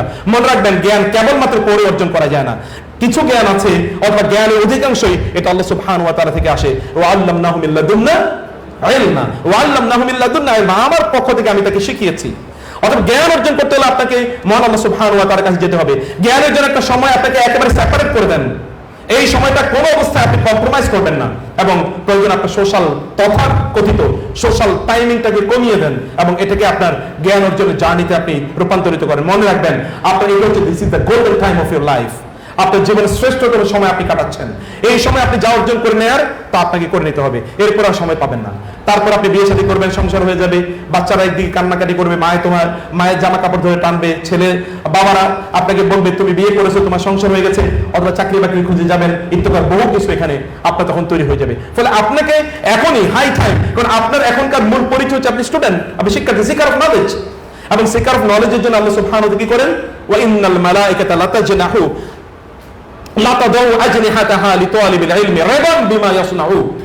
যে একজন নলেজ যিনি জ্ঞান অর্জনের পথে যিনি চলেন, ফেরেশতারা তাদের ডানাগুলো বিছিয়ে দেয় রেদম বিমা ইয়াসনাউ।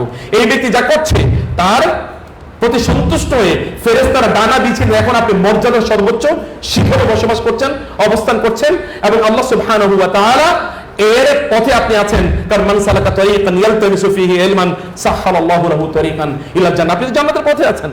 So why do you spend your time in order to achieve the hellfire? জাহান্নামের পথে পরিচালিত হওয়ার রাস্তায় কেন আপনি আপনার সময়টাকে নষ্ট করবেন? আপনি সিদ্ধান্ত নেন যে আপনি কতটুকু সময় জ্ঞান অর্জন করবেন। রাসূল সাল্লাল্লাহু আলাইহি ওয়াসাল্লামের গোটা লাইফ এর মধ্যে বারাকা আছে, মনে রাখবেন। তার প্রত্যেকটা টাইম ব্যবস্থাপনার মধ্যে বারাকা আছে। তিনি কিভাবে তার সময় কাটিয়েছেন এবং এত কাজ তিনি কিভাবে করলেন? সবই কি মিরাকল, মুজিজা নাকি? সবই মুজিজা নয়, তার তো কাজ আছে। চেষ্টা করার জন্য আল্লাহ সুবহানাহু ওয়া তাআলা বলেছেন আমরা চেষ্টা করব। আমরা দুনিয়ার কাজে দৌড়াই, আল্লাহ তাআলা বলেছেন দুনিয়ার কাজে না দৌড়াতে। দুনিয়ার কাজে তিনি আমাদেরকে বলেছেন যেন আমরা এখানে হাঁটার কথা, কিন্তু আখিরাতের কাজে তিনি আমাদেরকে বলেছেন কখন দৌড়ানোর জন্য। ইযা নুদিয়া লিস-সালাতি মিন ইয়াউমিল জুমআহ ফাসআউ ইলা যিকরিল্লাহি ওয়া যারুল বাই'। কিন্তু অন্য জায়গায় তিনি বলেছেন ওয়ামশু ফি মানাকিবিহা ওয়া কুলু মির রিজকি ওয়ামশু মাশিয়ুন। উলামায়ে কেরাম আপনাদের উস্তাদরা আছেন এখানে, জিজ্ঞেস করুন মাশিয়ুন মানে কি? মাশিয়ুন মানে হচ্ছে হাঁটা। কিন্তু তিনি যখন বলেছেন ওয়াসফাসাউ তখন তিনি বলেছেন দৌড়াও, আবার তিনি বলেছেন ওয়াসারিউ, আবার তিনি বলেছেন সাবিকু, আবার তিনি বলেছেন ফাফিরু। এগুলো সব যখন আল্লাহর ইস্যু আসে তখন আমাদেরকে দৌড়ানোর কথা বলা হচ্ছে। কখনো কখনো লিভিং এভরিথিং বিহাইন্ড আপনাকে দৌড়াতে হয়। ফাফিরু ইলাল্লাহ মানে কি? মানে সবকিছু ফেলে তারপর আপনাকে দৌড়ানো। যেমন যুদ্ধের ময়দানে যদি আপনি দেখেন যে you are going to be lost in the battlefield in order to save your life and the lifes of your soldiers, আপনি যুদ্ধের ময়দানে যা আছে সেগুলো ফালে আপনি তারপরে পালান। এটা হচ্ছে ফাফিরু ইলাল্লাহ। এরকম ফেরার আল্লাহর দিকে দৌড়াতে হয়। আমরা এখন দৌড়াচ্ছি দুনিয়ার দিকে, একেবারে উল্টা। আল্লাহ বলেছেন দুনিয়ার দিকে হাঁটো, কারণ তোমার জন্য যা পাওয়ার তা নির্ধারিত। এটা তুমি কোনোটা you will never miss it, তুমি কখনোই এটা মিস করবে না। কিন্তু তার জন্য আপনি দৌড়াচ্ছেন, কিন্তু যেই দিকে আপনি দৌড়ানো করছেন সেদিকে আপনি দৌড়াচ্ছেন না। অর্থাৎ নলেজ, জ্ঞান অর্জন করার জন্য আপনাকে দৌড়াতে হবে। আমাদের মুসলিম স্কলারদের যদি আপনি তাকান, মুসলিম স্কলাররা কেবল দৌড়িয়েছে জ্ঞান অর্জন করার জন্য। আপনি যদি তৎকালীন বাগদাদ অথবা যদি আপনি বসরা, কুফা, খোরাসান অথবা যদি দামেস্কাস অথবা কায়রো, এই যে মক্কা এবং মদিনা, এই সিটিগুলো নলেজ এর পৃথিবীর শ্রেষ্ঠতম এই যে সিটিগুলোর দিকে যদি তাকান তাহলে দেখতেন যে একটা লোক দৌড়াচ্ছে। এই কে দৌড়াচ্ছে? কে দৌড়াচ্ছে? এটা হচ্ছে দা স্টুডেন্ট অফ হাদিস। এই জন্য দৌড়াচ্ছে, কারণ ও জানে এখানে ইমাম বুখারীর দাস শেষ হয়েছে, ওইখানে অন্য শেখের দাস শুরু হয়ে গেছে, অতএব ওইখানে একটা হাদিস তিনি মিস করতে চান না। এটা শেষ করে ওখানে দৌড়িয়েছেন, ওইখান থেকে ওখানে দৌড়িয়েছেন, ওইখান থেকে ওইখানে দৌড়িয়েছেন, ওইখান থেকে ওইখানে দৌড়িয়েছেন। কেবল রাস্তায় যদি কেউ দৌড়ায় তাহলে তার আইডেন্টিটি দুইটা, হয় ও পাগল দৌড়াচ্ছে অথবা সে কি সিকার অফ নলেজ, অথবা সে জ্ঞান অর্জন করার জন্য দৌড়াচ্ছে। এখন আমরা দৌড়াচ্ছি কি নিয়ে? রাস্তাঘাটে সকালবেলা বিশাল বড় জ্যাম পড়ে যায়। এটা কেবলমাত্র কারা? অফিস আদালতে যাবে, ব্যবসা বাণিজ্য করবে, এই উদ্দেশ্যে সব জ্যাম পড়ে যাচ্ছে। জ্ঞান অর্জনের জন্য দৌড় এটা আমরা করি না, কিন্তু আমাদের সালাফরা করেছেন। এবং এই কারণে পৃথিবীতে এইজ অফ নলেজ, আমরা যদি বলি জ্ঞানের যে একটা রাজ্য, জ্ঞানের রাজ্য কেবলমাত্র মুসলমানরা তৈরি করেছে, বা জ্ঞানের একটি সভ্যতা মুসলমানরা তৈরি করেছে। এবং আপনি দেখবেন জ্ঞান অর্জনের জন্য অথবা একটা ব্রাঞ্চ অফ নলেজের জ্ঞান অর্জনের জন্য, নলেজের একটা ব্রাঞ্চের জ্ঞান অর্জন করার জন্য এত বেশি পরিশ্রম দিতে হয়, এটা মুসলমানরা ছাড়া কেউ কখনো দেখেও নেই। হাদিসের জন্য কি পরিমাণ দৌড় ছাড়ছিল, হাদিস অথবা ফিকহ অথবা আকীদার কথা যদি আপনি বলেন, আপনি বলেন কোরআনের জন্য, আপনি কোন একটা জায়গার কথা বলবেন? ও যদি সিরাতের কথা বলেন, রাসূল সাল্লাল্লাহু আলাইহি ওয়াসাল্লামের জীবনী, ইতিহাসের কথা আমি বাদ দিলাম, এত বিশাল বিশাল এনসাইক্লোপিডিয়া ইতিহাসের উপর মুসলমানরা রেখেছে 30-40 খণ্ড। কোথাও কোথাও যেমন তাবারি, ইমাম তাবারি যখন বলে কিছু কিছু মানে তারিখের নাকি 200 খণ্ড ছিল, এবং ওগুলো সব পাওয়া যাচ্ছে না। এইরকম ইতিহাসের গ্রন্থ, অথবা আপনি যদি বলেন লেসানুল আরব কোথাও কখন আপনি দেখেছেন কিনা, মানে এটা হচ্ছে আপনার গ্রন্থ, মানে ডিকশনারি। এরকম ডিকশনারি মানুষ কোনোদিন চিন্তা করতে পারে যে ডিকশনারি এনসাইক্লোপিডিয়া হতে পারে। এনসাইক্লোপিডিয়া ভিন্ন জিনিস, কিন্তু ডিকশনারি এটা এনসাইক্লোপিডিয়া, মানে বিশ্বকোষ। এটা নট ডিকশনারি, এটা বিশ্বকোষে পরিণত হয়েছে। কেবল মুসলমানরা তারা যাই ধরেছে এটা একটা বিশাল এনসাইক্লোপিডিয়া হয়ে গেছে। এটা কিভাবে সম্ভব হয়েছে? কারণ নলেজকে তারা গুরুত্ব প্রদান করেছে। আমরা ওই জাতি, তাহলে আপনি এবং আমি কিভাবে মানুষকে দাবি করে থাকি যে আমি সেই উম্মার সদস্য, যে উম্মায় জ্ঞানের প্রতি তাদের এত দৌড়াদৌড়ি একেবারেই নাই। কারণ আমাদেরকে তাহলে আপনি সময়টা মেনটেন করেন, আপনি কখন পড়ছেন, কতটুকু পড়ছেন, নট ইট আপনি টু ডু লিস্ট অথবা ক্যালেন্ডার মেনটেন করুন, যেখানে আপনি দেখবেন you will be able to gauge up measure up your progress. আপনি প্রোগ্রেস করছেন কিনা। রাসূল সাল্লাল্লাহু আলাইহি ওয়াসাল্লাম বলেছেন, মান ইস্তাওয়া ইয়ামাহু ফাহুয়া মাকবুলুন, যার 2 দিন একরকম যায় সে কি ক্ষতিগ্রস্ত। যে 1-2 দিন এক সময়, মানে গতকাল আপনি যা জানতেন আজকে আপনি তাই জানেন। You have not increased in your knowledge. আপনার নবীকে পর্যন্ত আল্লাহ তাআলা শিখিয়ে দিয়েছেন ওয়াকুর রাব্বি জিদনি ইলমা। জ্ঞানের ক্ষেত্রে স্ট্যাটিক থাকা যায় না, স্ট্যাগন্যান্ট থাকা যায় না, বদ্ধ পানির মতো। পানি যদি কোনো একটা জায়গায় বদ্ধ থাকে তাহলে সেটি যেমন ভাবে দুর্গন্ধযুক্ত হয়ে যায়, এরকম নলেজ যদি স্ট্যাগন্যান্ট থাকে তাহলে এটা কি হয়ে যায়? কারণ আমাদের উপর ইজতিহাদ করা ফরজ, জ্ঞান অর্জনের স্ট্রাইভ করা, চেষ্টা করা, নতুন দিগন্ত অর্জন উন্মোচিত করা, এটা আমাদের জন্য ফরজ। এই পৃথিবীকে ইসলাম বা মুসলমানরা জ্ঞানের এত নতুন ব্রাঞ্চ উপহার দিয়ে যেটা কোনোদিন কেউ ভাবতেও পারে নাই। যেমন উসুল, ফান্ডামেন্টালস, প্রিন্সিপালস, মূলনীতি। আগে মানুষ চিন্তা করতে পারতো না যে মূলনীতি নামক কিছু সাবজেক্ট পড়া লাগে। এখন আপনাকে উসুল হাদিস পড়তে হয়, উসুল ফিকহ পড়তে হয়, বা এরকম অনেক উসুল পড়া লাগে। যেমন এখন economics, principles of economics, principles of accounting, principles of marketing পড়া লাগে। এগুলো সব মুসলমানরা মানুষকে শিখিয়েছে। অতএব জ্ঞানের জন্য আপনাকে এরকম একটা জায়গায় করতে হবে। এবং এই কারণে যে কথাটা আমার আসতে, যে কথা আপনাকে বলতে হয় যে what is the purpose of your life, আপনার জীবনের লক্ষ্য কি বলেন? কে বলতে পারেন আপনার জীবনের লক্ষ্য কি? Have you ever put it down, recorded it? আপনি কোনোদিন আপনি কখনো এটাকে লিখে রেখেছেন যে আপনার জ্ঞানকে আপনি কেন জ্ঞান অর্জন করছেন, এটা কখন আপনি লিখে রেখেছেন কিনা? জ্ঞান অর্জন আপনার লক্ষ্য কি, উদ্দেশ্য কি? দায়ী হওয়া এরকম, নাকি জ্ঞান অর্জন উদ্দেশ্য একটা চাকরি অর্জন করা? চাকরি করার জন্য আপনার জ্ঞান অর্জন করার প্রয়োজন নেই, চাকরি এমনি পাওয়া যাবে। অথবা দিনে জ্ঞান অর্জন করার প্রয়োজন নেই, জ্ঞান আপনার চাকরি করার জন্য। চাকরি করা অন্য ইস্যু আছে। তাহলে আপনি কি হতে চান আসলে? আপনি কি দায়ী হতে চান? আপনি কি সত্যিকার অর্থে আল্লাহ সুবহানাহু ওয়া তাআলার দ্বীনের খেদমত করতে চান? বা আপনার ফোকাস কি, অ্যাটেনশনটা কি, সেটি আপনার নির্ধারণ করা দরকার। কারণ আল্লাহ তাআলা আফা হাসিবতুম আন্নামা খালাকনাকুম আবাসা, তোমরা কি মনে করছো আমি তোমাদেরকে এমনি সৃষ্টি করেছি? আল্লাহ তাআলা নিশ্চয়ই এমনি সৃষ্টি করেন নাই। ওয়া আন্নাকুম ইলাইনা লা তুরজাউন, আমার কাছে তোমরা ফিরে আসবে না, এটা তোমরা মনে করার কোনো কারণ নাই। আরবি ভাষা সম্পর্কে আপনাদের দক্ষতা কতটুকু?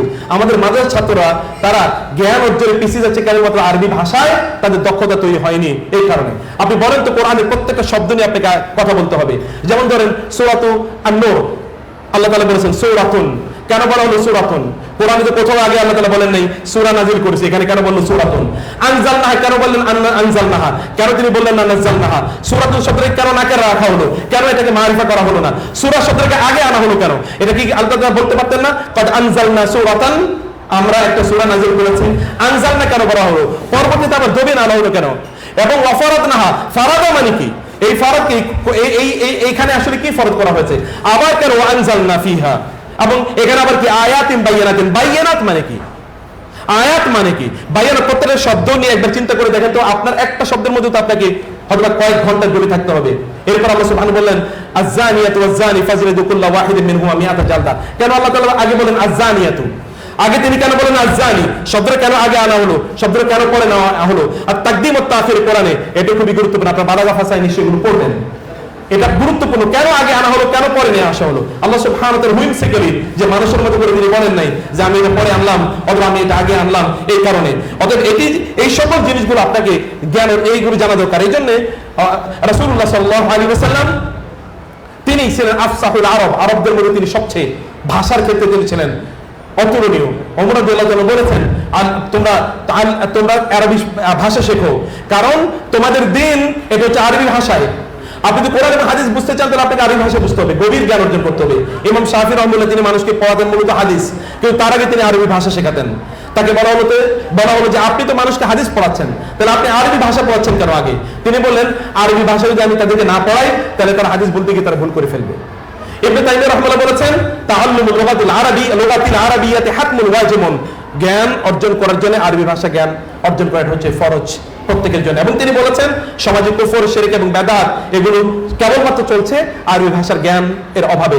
বাংলাদেশে দেখবেন আপনি একদল লোক কোরআনিস্ট নামে বা পথভ্রষ্ট ইসলাম অথবা লালনবাদী ইসলাম নতুন করে যারা দেখবেন আমাদের সমাজে ছড়িয়ে দিতে চায়, এদের প্রত্যেকের হচ্ছে তারা কি তার আরবি ভাষার মাধ্যমে অথবা দ্বীনের যে মৌলিক সোর্স আছে এখান থেকে তারা জ্ঞান অর্জন করে না, তারা জ্ঞান অর্জন করেছে অথবা কোথাও থেকে পুঁথি থেকে অথবা কোনো ট্রান্সলেটেড লিটারেচার থেকে, এখান থেকে তার জ্ঞান অর্জন করেছে।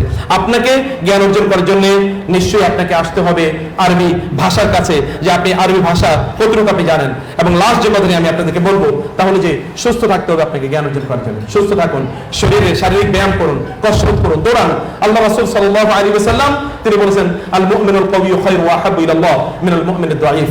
একজন শারীরিকভাবে শক্তিশালী ঈমানদার আল্লাহর কাছে শারীরিকভাবে দুর্বল ঈমানদারের চেয়ে, শারীরিকভাবে না ঈমানের তুলনায় দুর্বল ঈমানদারের চেয়ে আল্লাহ সুবহানাহু ওয়া তাআলা এর কাছে অনেক অনেক বেশি প্রিয়। অর্থাৎ আপনি শারীরিকভাবে শক্তিশালী কিনা এটি করা দরকার। আপনি শারীরিক পরিশ্রম করুন, আপনি দৌড়াদৌড়ি করুন, আপনি ব্যায়াম করুন, সুস্থ থাকুন, তাহলে আপনি সুস্থ দেহে জ্ঞান অনেক বেশি ধারণ করতে পারবেন। আদারওয়াইজ আপনি যদি অসুস্থ থাকেন তাহলে তো আর আপনি জ্ঞান অর্জন করতেও পারবেন না, অথবা জ্ঞান অর্জন করে আপনি কোনো কাজও আপনি করতে পারবেন না। এবং এই জ্ঞান অর্জন করার জন্য ইআলাম ইয়া ওয়ালাদি আন্নাকা কাদাইতাল লায়ালি আত-তুয়ালা ফি সাবিলি তাহসিলিল ইলমি ফায়াজিবু আন তাসআলা নাফসাকা ইন কুনতা তুরিদু তাহসিলাল ইলমি মিন আজলি হুতামিদ দুনিয়া আও মানসাবিন তুরিদুহু আও কুনতা তুরিদু তাহসিলাল ইলমি মিন আজলি সরফি উজুহিন নাসি ইলাইকা। জ্ঞানের অর্জন আপনি কেন করছেন? আপনি যদি দুনিয়ার কোনো উদ্দেশ্যে করেন, আপনি যদি মানুষ আপনার কথা শুনবে, আপনাকে অনেক মহাপণ্ডিত মনে করবে, ইত্তকার উদ্দেশ্যে যদি আপনি করেন তাহলে বুঝবেন যে ফাওয়াইলুল লাকা সুম্মা ওয়াইলুল লাক, তাহলে আপনার জন্য ধ্বংস। জ্ঞান অর্জন আপনি কেন করছেন? জ্ঞান অর্জনের মাধ্যমে যদি আপনি নিজে আলোকিত না হতে পারেন তাহলে এই জ্ঞান আপনার কাজে কোনোদিনই লাগবে না। যদি এই জ্ঞান আপনার নিজকে আলোকিত না করতে পারে, সেখানে আপনাকে আলোকিত হতে হবে। আলোকিত হওয়ার জন্য যিনি ইমাম শাফি রাহমাতুল্লাহ তিনি গিয়ে তার ওস্তাদকে বললেন যে আমি আমার ওস্তাদ শাকাউতি ইলা ওয়াকিইন সুআ হিফজি ফাআরশাদানি ইলা তারকিল মাআসি, আমি আমার ওস্তাদ ওয়াকিকে গিয়ে বললেন আমি তো মুখস্থ করি কিন্তু মনে থাকে না, আমি পড়াশোনা করি ভালো করে বুঝি না, করণীয় কি? তিনি বললেন তুমি গুনাহ করা ছেড়ে দাও। ফাইন্নাল ইলমা নূরুন ওয়া নূরুল্লাহি লা ইউতা লিল আসি, কারণ জ্ঞানটা হচ্ছে আল্লাহর পক্ষ থেকে আলো, আর এই আলো আল্লাহ তাআলা আল্লাহর অবাধ্য যে ব্যক্তি তাকে প্রদান করেন না। এইজন্য ওয়াত্তাকুল্লাহ ওয়া ইউআল্লিমুকুমুল্লাহ, আল্লাহ বলেছেন তোমরা আল্লাহকে ভয় করো, তাহলে আল্লাহ সুবহানাহু ওয়া তাআলা তোমাদেরকে জ্ঞান প্রদান করবেন। আল্লাহ সুবহানাহু ওয়া তাআলাকে ভয় করুন, আল্লাহ সুবহানাহু ওয়া তাআলাকে আপনারা মনে রাখুন এবং আল্লাহ সুবহানাহু ওয়া তাআলার কথা অনুসারে চলুন, তাহলে দেখবেন ইনশাআল্লাহ আপনার জ্ঞান অর্জনের কাজটি আপনার জন্য সহজ হয়ে যাবে এবং আপনার জ্ঞান অর্জন আল্লাহ সুবহানাহু ওয়া তাআলা আপনার জন্য উন্মুক্ত করে দেবেন জ্ঞানের রাস্তাগুলো। ইমাম শাফি রাহমাতুল্লাহ এই কথা তিনি বলেছেন যে আখি লান তানালাল ইলমা ইল্লা বিসিত্তাতিন সাউনাব্বিকা আন তাফসিলিহা বিবায়ানি যুকাউন ওয়া হিরসুন ওয়া ইজতিহাদুন ওয়া বুলগাতুন ওয়া সুহবাতু উস্তাযিন ওয়া তুলু জামানি। 6টি জিনিস লাস্ট পয়েন্ট। এর মধ্যে তিনি বলেছেন তার ছাত্রকে লক্ষ্য করে, হে আমার ভাই তুমি জ্ঞান অর্জন করতে পারবে না যদি 6টি জিনিস তোমার মধ্যে না থাকে। এর মধ্যে একটা কি? যুকাউন, জ্ঞান অর্জন করার জন্য তোমার প্রজ্ঞা লাগবে, বুদ্ধি লাগবে, এবং 2 নম্বর হচ্ছে ওয়াহিরসুন, তোমার আগ্রহ থাকতে হবে যে আপনি জ্ঞানী হতে চান, আপনি আগ্রহী হতে হবে। এবং আপনি আগ্রহী হলে আপনি ক্লাসে উপস্থিত থাকবেন। ওস্তাদরা আপনি যদি আমাদের বড় বড় স্কলারদের দিকে তাকান, তাদের কতজন ওস্তাদ ছিল বলতে পারেন? ইমাম বুখারী রাহমাতুল্লাহ ওনার শিক্ষক সংখ্যা কত ছিল? 1000-এর উপরে। একজন থেকে একটা করে শিখলো তো 1000 শেখা হয়ে গেল।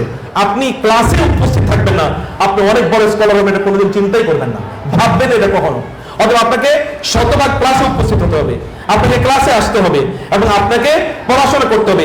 একাডেমিক যে সিলেবাস, এই সিলেবাসটা একটা পরীক্ষিত সিলেবাস, এই সিলেবাসের উপর আপনাকে পড়াশোনা করতে হবে যেন এর কোনো অংশ যেন আপনার অজ্ঞাত না থাকে, অজানা না থাকে। পড়ুন, ভালো করে পড়ুন, আপনার সিলেবাসটা আপনি ফুল পড়ুন এবং এর সাথে সাথে আপনি অন্য বই পড়ুন, প্রতিদিন নতুন বই পড়ুন, প্রতি সপ্তাহে একটা করে নতুন বই শেষ করুন এবং বইগুলো সামারি কি পড়েছেন তা লিখুন যে আপনি কি বই পড়েছেন। বড় স্কলার যারা আছেন তাদের লেকচারগুলো শুনুন। এখন তো অ্যাভেলেবল ইউটিউবে, আপনি এখন 1000 শিক্ষক বানিয়ে নিতে পারেন। ইউটিউব আছে যাদেরকে আপনি ট্রাস্টওয়ার্দি মনে হয়, যাদের গভীর জ্ঞান আছে বলে মনে হয়, তাদের লেকচারগুলো শুনুন, তাদের কথাগুলো শুনুন, এবং এটা দেখবেন you will increase in your knowledge. জ্ঞান অর্জন করা, বই পড়লে আপনি হয়তো মনে করবেন যে আপনি বই পড়েছেন, কিন্তু আপনার তো অনেক কিছু মনে নাই, এটা হয়তো আপনি মনে করবেন। কিন্তু বই পড়লে আপনি যেমন খান, যখন কোনো কিছু খাওয়ার পরে যখন আপনি দেখবেন যে আপনি তো খাওয়ার পরে টয়লেটে যাচ্ছেন, সব কিন্তু চলে যাচ্ছে পেট থেকে, আপনি মনে করবেন পেটে তো কিছুই থাকে না, আসলে যা থাকার ওটা প্রোটিন আকারে থেকে যায়, এবং আপনি যে গ্রো করছেন গ্র্যাজুয়ালি, এই গ্রো করছেন খাওয়ার কারণে। ঠিক তেমনি ভাবে আপনি যদি নতুন বই পড়েন, হতে পারে যে আপনি অনেক কিছু ভুলে গিয়েছেন, কিন্তু আপনার অগোচরে অনেক কিছু আপনার মধ্যে থেকে যাবে, এবং সেটা আপনার গ্রোথ, আপনার ডেভেলপমেন্ট করবে। আপনি কতটা বই পড়েছেন এই বছরে, অথবা নতুন কয়টা বই কিনেছেন আপনি এই বছরে, বলুন, জ্ঞান অর্জন করার জন্য, নলেজেবল হওয়ার জন্য, স্কলার হওয়ার জন্য। আমাদের মহান উস্তাদরা দেখবেন, ইবনে তাইমিয়া রাহিমাহুল্লাহর বাবারা ওই যে মৌসুল থেকে যখন তারা চলে যাচ্ছেন দামেস্কে, তখন সবকিছু বিক্রি করে যে 8টা উট বোঝাই করে কেবল বই নিয়ে গিয়েছেন তার বাবা তার জন্য, মানে আমার ছেলেকে আমি বড় স্কলার হিসেবে দেখতে চাই। আচ্ছা, আপনার বই, আপনার কিতাব, এগুলো বাজার থেকে দেখুন, নতুন প্রচুর পরিমাণ আছে, আগের মতো এখন এত কষ্ট নাই। আপনি চাইলে এগুলো নিয়ে আসতে পারেন। আপনার হেল্প থাকতে হবে, ইন্টারেস্ট থাকতে হবে, আপনার সামনে বড় একটা স্বপ্ন থাকতে হবে, আমি এটা হতে চাই, এবং ইস্তেহাদ, আপনি চেষ্টা করুন। চেষ্টা ছাড়া আপনি কোনোদিনই এই কাজে আপনি সফল হতে পারবেন না। অবগাতুন, এবং এই জায়গায় কিছু অর্থ ব্যয় করুন। মাদ্রাসার ছাত্রদের এমনি কি কারণে আমি জানি না, তার একটু মানে খরচের ক্ষেত্রে তার একটু লিটল বিট মানে নাই, আমি সেটা নাই বললাম, এটা থেকে আপনার নিজকে বের করে নিয়ে আসতে হবে। খরচ করুন। বই কিনে কেউ দেউলিয়া হয় না, বাংলাদেশে একটা স্লোগান বা ইত্যাদিটা আছে। আসলে আপনি দেউলিয়া হবেন না। আপনি কত টাকার বই কিনবেন, কত টাকার বই কিনবেন, আপনি পড়ুন, দেখেন না আল্লাহ সুবহানাহু ওয়া তাআলার পক্ষ থেকে আপনার জন্য এই আয়োজন হয়ে যাবে। এবং ওয়াসহবাত উস্তাদিন, একজন উস্তাদের সাথে লেগে থাকা, যেটি মুসা আলাইহিস সালামের গল্পে আমি বলেছিলাম, মুসা আলাইহিস সালাম যদি লেগে থাকতেন তাহলে আরো প্রচুর পরিমাণ জ্ঞান অর্জন করতে পারতেন। অথবা আপনাকে লেগে থাকা দরকার। অতুলু জামানি, 1-2 দিনে আপনি একেবারে অনেক কিছু হয়ে যাবেন তা কিন্তু না, তবে লিজার টাইমটা আপনাকে কাজে লাগানো হবে। আমি ব্যক্তিগতভাবে ইংরেজি ভাষা শিখেছি হলো 4 মাসে। যখন আমার কামেল পরীক্ষা হলো, এরপরে আমি চিন্তা হলো যে ইউনিভার্সিটির পরীক্ষা, মাস্টার্সের পরীক্ষা শুরু হয়ে যাবে, এরকম করে একটা সময় মধ্যখানে 3 বা 3.5 মাসের একটা সময় আমি পেলাম। সিদ্ধান্ত নিলাম যে এই কয়েক মাসে আমি আর ইংরেজি ভাষাটা শিখবো, এবং আলহামদুলিল্লাহ এত ভালো শিখেছিলাম যে এটা কমপক্ষে আরো 25 বছর আগের কথা বলছি, এত ভালো শিখেছি, এরপরে আর শেখা লাগে নাই, এত ভালো শিখেছি। লিজার টাইম নি'মাতানি মাকবুনুন ফীহিমা কাসীরুম মিনান নাস আস-সিহহাত ওয়াল ফারাগ। মানুষ দুটো নিয়ামতের ব্যাপারে উদাসীন থাকে, এর মধ্যে একটা কি আল ফারাগ, অবসর টাইম, লিজার টাইম। লিজার টাইমকে কাজে লাগান, লিজার টাইমকে কাজে লাগান, এবং নতুন জ্ঞান এর মাধ্যমে অর্জন করুন। আমি অনেক অনেক বেশি কৃতজ্ঞ আমাদের সম্মানিত উস্তাদদের কাছে, যে it is an exceptional honour and dignity they have shown to me, এবং আপনাদের সামনে আসতে পেরেও আমি খুবই কৃতজ্ঞ। আমার প্রত্যাশা ছিল আপনারা যদি বাংলাদেশে, এখন বাংলাদেশে যে বিশাল পরিবর্তন হয়েছে, এই পরিবর্তনে হাওয়া যেন আপনাদের গায়েও লাগে, সত্যিকারের পরিবর্তন।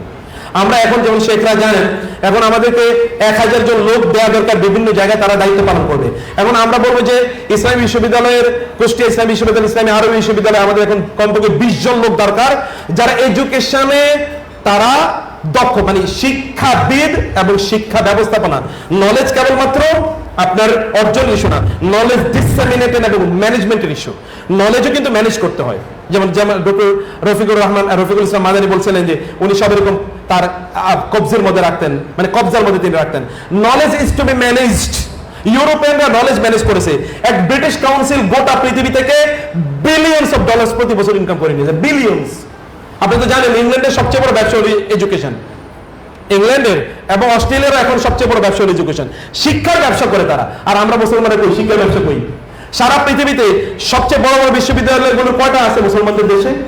কয়টা আছে? আপনি খুঁজেও পাবেন না।